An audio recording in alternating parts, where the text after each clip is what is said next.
नमस्कार, आपका स्वागत है फटाफट खबरों में। मैं हूं आपके साथ रुचिका जायसवाल। आज हम लेकर आए हैं बिहार के हर छोटे बड़े शहर की सबसे तेज और ताजा खबरें। तो चैनल को सब्सक्राइब कीजिए और वीडियो कहां से देख रहे हैं कमेंट बॉक्स में जरूर बताएं।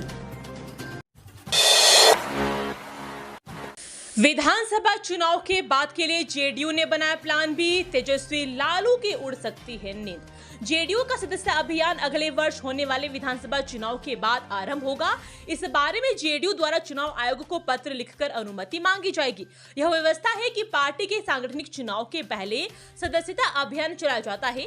जेडीयू का सांगठनिक चुनाव 2022 में हुआ है और सांगठनिक चुनाव के तहत पदाधिकारियों का निर्वाचन या मनोनयन 3 वर्षों के लिए होता है। इस लिहाज से वर्ष 2025 के फरवरी मार्च से सदस्यता अभियान आरंभ होना चाहिए और फिर उसके 2 माह बाद संगठन के पदाधिकारियों का निर्वाचन।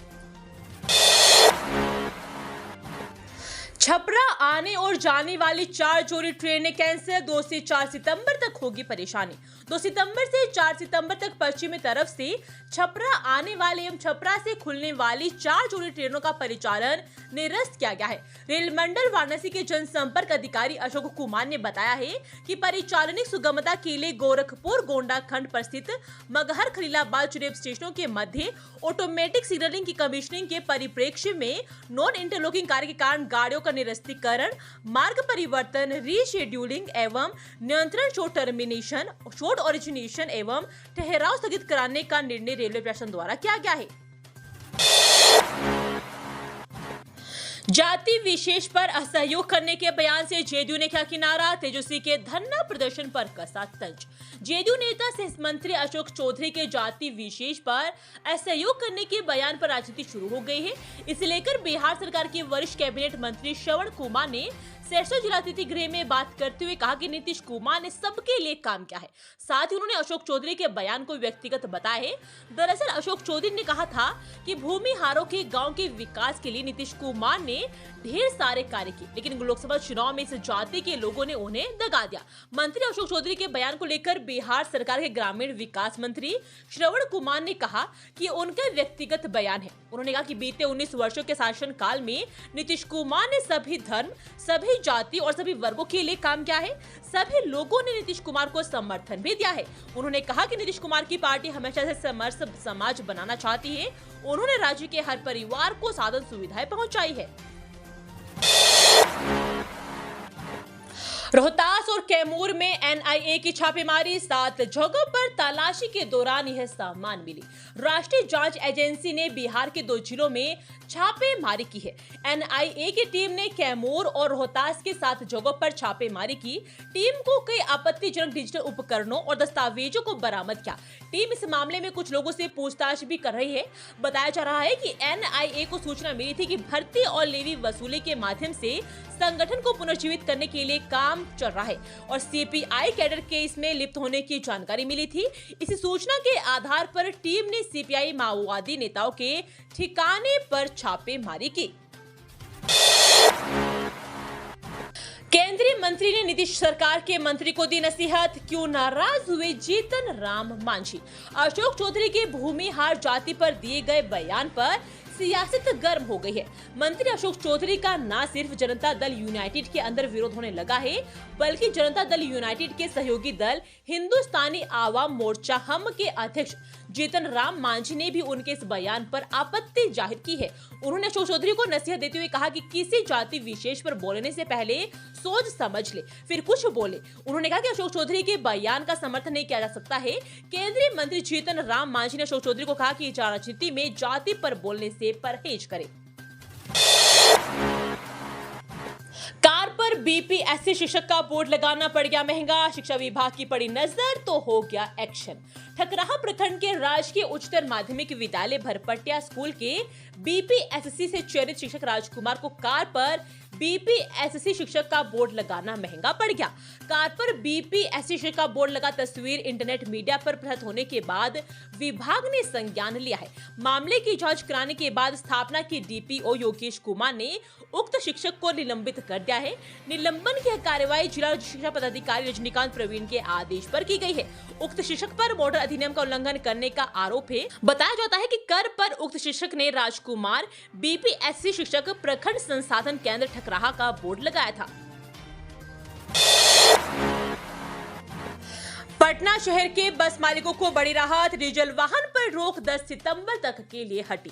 पटना नगर निगम और दानापुर, खगोल एवं फुलवारी शरीफ नगर परिषद क्षेत्र में डिजिटल चालित बस, मिनी बस के परिचालन पर 1 सितंबर 2024 से प्रतिबंधित करने का निर्णय लिया गया था।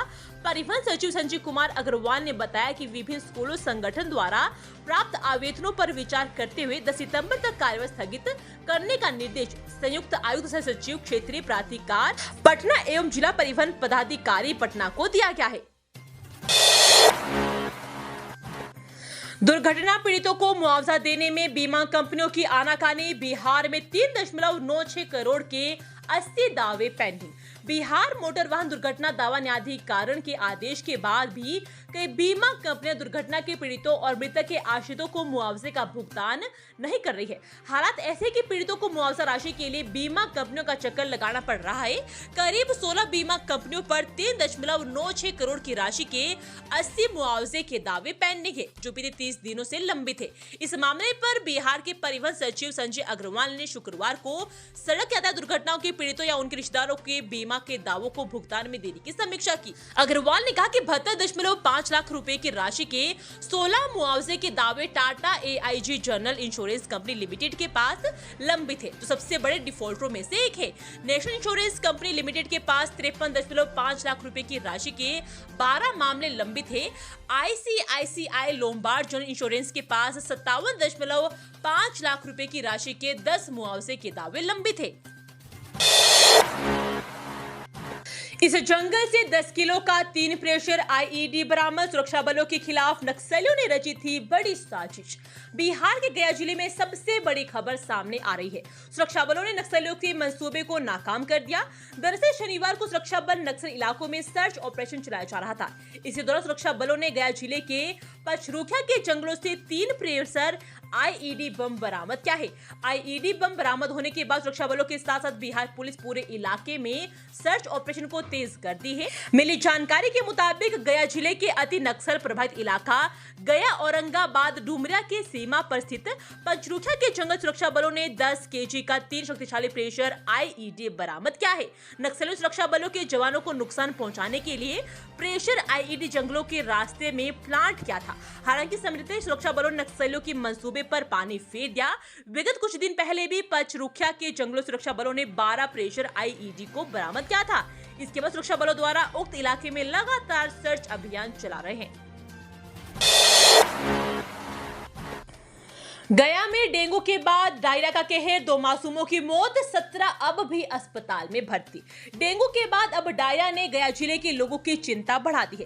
जिला अस्पताल और निजी चिकित्सकों के यहां प्रतिदिन डायरिया से ग्रसित दर्जनों मरीज पहुंच रहे हैं। जिले के आमस प्रखंड के लालाडीह गांव में चापाकल और आहर में जमे पानी के कारण दूषित पानी लोगों के कंठ तक पहुंच रहा है और स्वास्थ्य विभाग डायरिया के मरीज बढ़ने के कारणों में से एक कारण प्रदूषित जल आपूर्ति को मान रहे। उक्त गांव में चापाकल और आहार में जमे पानी गांव के लिए लोगों के लिए खतरे का सबब बनती जा रही है। डेंगू वायरल के प्रकोप से जुड़े स्वास्थ्य विभाग के लिए अब डायरिया जैसी जानलेवा बीमारी नई चुनौती बन सकती है, इसके संकेत भी मिल रहे हैं। बिहार भूमि सर्वे को लेकर किसानों की महापंचायत, गलत सर्वेक्षण की शिकार लोगों ने लिया बड़ा फैसला। मुसहरी प्रखंड ने किसानों ने भूमि सर्वेक्षण में हो रही गड़बड़ी और कर्मचारियों की मनमानी के खिलाफ आवाज बुलंद की है। किसानों का आरोप है कर्मचारी कार्यालय आने के बजाय बिचौलियों के माध्यम से रिश्वत ले रहे हैं और गलत सर्वे की वजह से किसान परेशान हैं। किसानों ने चेतावनी दी है कि अगर उनकी समस्याओं का समाधान नहीं हुआ तो वे बड़ा आंदोलन करेंगे। राज्य सरकार द्वारा भूमि सर्वेक्षण के आदेश के बाद से ही मुसहरी प्रखंड में किसानों में हड़कंप मचा हुआ है। किसानों की शिकायत है कि भूमि सर्वेक्षण में भारी गड़बड़ी हो रही है और सही ढंग से सर्वे नहीं हो रहा है। गया में पेट्रोल पंप पर पुलिस ने पेट्रोल पंप कर्मचारियों को बेवजह पीटा। घटना सीसीटीवी में हुई कैद। गया जिले से एक चौंकाने वाली खबर आई है, जहां पुलिस द्वारा एक पेट्रोल पंप के कर्मियों को बेवजह पीटे जाने का वीडियो वायरल हो रहा है। आश्चर्य की बात तो यह है कि जिस थाने की पुलिस पेट्रोल पंप पर कर्मियों को पीट रही है वह इलाका उस थाना क्षेत्र में नहीं पड़ता है और ये पूरी घटना गया शहर के मिर्जा गालिब कॉलेज के पास स्थित पेट्रोल पंप की है। हालांकि इलाका रामपुर थाना क्षेत्र में पड़ता है। फिलहाल पेट्रोल पंप के कर्मचारियों ने गया के सीनियर एसपी आशीष भारती से शिकायत करने की बात कही है। जानकारी के मुताबिक गया के मिर्जा गालिब कॉलेज स्थित पेट्रोल पंप पर शुक्रवार की देर रात सिविल लाइन थाना पुलिस द्वारा पेट्रोल पंप कर्मचारियों की पिटाई की गई। यह घटना पेट्रोल पंप पर लगे सीसीटीवी कैमरे में कैद हो गई है। बताया जा रहा है कि स्कूटी सवार एक व्यक्ति कार के पॉइंट पर पेट्रोल मांगने लगा। उसके बाद कर्मचारी द्वारा कहा गया कि 4 पहिया गाड़ी का पॉइंट है, 2 पहिया वाहन के लिए दूसरे पॉइंट से पेट्रोल भरवा लीजिए। ये थी आज की फटाफट खबरें। हम मिलेंगे अगले बुलेटिन में, तब तक के लिए धन्यवाद। जय हिंद।